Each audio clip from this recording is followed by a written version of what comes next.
Assalamualaikum warahmatullahi wabarakatuh. Selamat siang semuanya. Nama saya Rizky Putra Pratama dengan NPM 20520111047.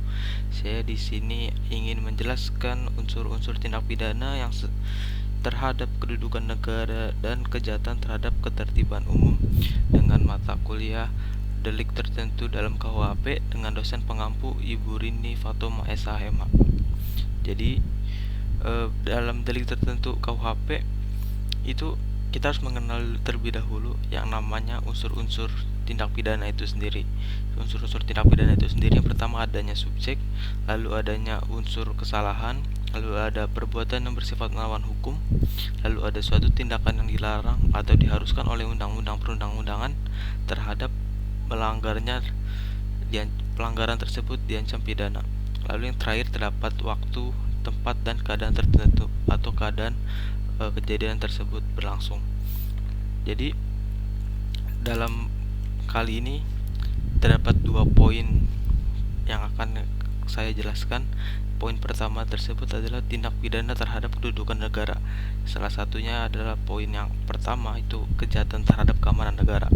Sifat dari kejahatan keamanan negara itu biasanya pengkhianatan terhadap suatu negara, yaitu bisa berupa pengkhianatan internal maupun eksternal.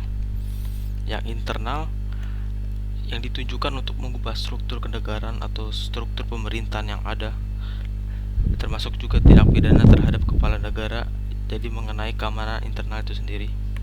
Lalu ada pengkhianatan eksternal yang ditunjukkan untuk membahayakan keamanan negara terhadap serangan dari luar negara, jadi mengenai keamanan ekstra dari negara, misalnya hal memberikan pertolongan kepada negara asing bermusuhan dengan kita. Contoh yang pertamanya itu yang internal tuh makar terhadap kepala negara yang diatur dalam pasal 104 KUHP atau Kitab Undang-Undang Hukum Pidana, yaitu isinya makar dengan maksud membunuh presiden atau wakil presiden, atau dengan maksud merampas kemerdekaan atau menjadikan mereka tidak mampu memerintah, diancam dengan pidana mati atau pidana seumur hidup atau selama waktu tertentu paling lama 20 tahun. Terdapat 3 macam makar. Makar yang pertama itu makar yang dilakukan dengan tujuan untuk membunuh kepala negara atau bisa disebut okmak. Itu diatur dalam pasal 338 KUHP. Lalu contoh makar yang kedua itu adalah makar yang dilakukan dengan tujuan merampas kemerdekaan kepala negara. Itu diatur dalam pasal 333 KUHP. Lalu yang terakhir ada contoh makar yang dilakukan dengan tujuan menjadikan kepala negara tidak mampu memerintah. Lalu yang kedua itu contohnya makar supaya seluruh atau sebagian wilayah negara jatuh ke tangan musuh.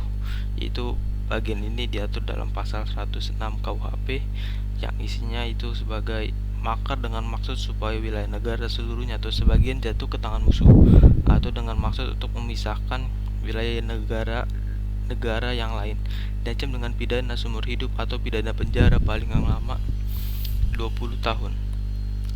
Jadi contoh yang pertama itu makar terhadap kepala presiden, itu contoh yang pernah ada itu kasus ancaman pemenggalan kepala presiden.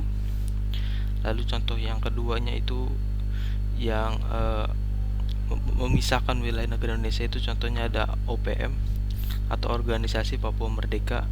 Adalah sebuah organisasi yang didirikan pada tahun 1965 untuk mengakhiri pemerintahan Provinsi Papua dan Papua Barat yang saat ini di Indonesia, yang sebelumnya dikenal sebagai Irian Jaya, untuk memisahkan diri dari Indonesia. Jadi sebuah oknum di sana ingin Papua ini memisahkan diri dari negara Indonesia.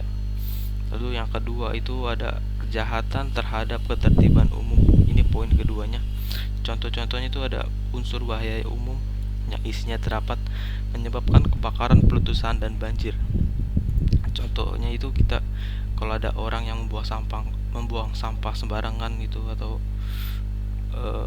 membuat sumbat selokan sehingga mengakibatkan banjir dengan sengaja itu. Atau ada contoh yang keduanya itu ada menghancurkan atau merusak bangunan listrik. Ini biasanya terjadi di jalan-jalan lintas Sumatera itu yang kurang penerangan, biasanya diberikan lampu penerangan namun warga-warga sana merusak gitu, menjual alat-alat yang telah disediakan pemerintah. Lalu yang ketiga itu ada contohnya menghancurkan atau merusak bangunan lalu lintas umum. Tuh kalau misalnya di jalan tuh ada kayak pelang-pelang lalu lintas yang dilarang parkir dan lain-lain, itu dicabut-cabutin, dipajang oleh mereka, dijual atau sebagai macamnya tuh. Lalu yang berikutnya keempat ada meracuni air dalam sumur, pompa air dan sebagainya. Lalu yang berikutnya adalah menjual barang makanan yang menyebabkan jiwa atau kesehatan orang. Ini contohnya kayak orang yang menjual minuman-minuman miras, itu minuman keras yang dapat memabukkan orang sehingga kesehatan orang tersebut dapat terganggu. Itu berikutnya ada pelanggaran terhadap keamanan umum.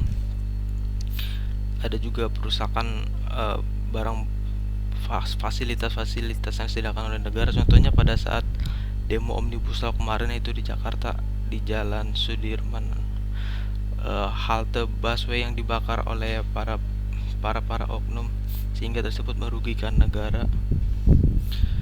Ya, berikut adalah yang saya dapat sampaikan pada kali ini. Terima kasih atas perhatian kalian semua. Assalamualaikum warahmatullahi wabarakatuh.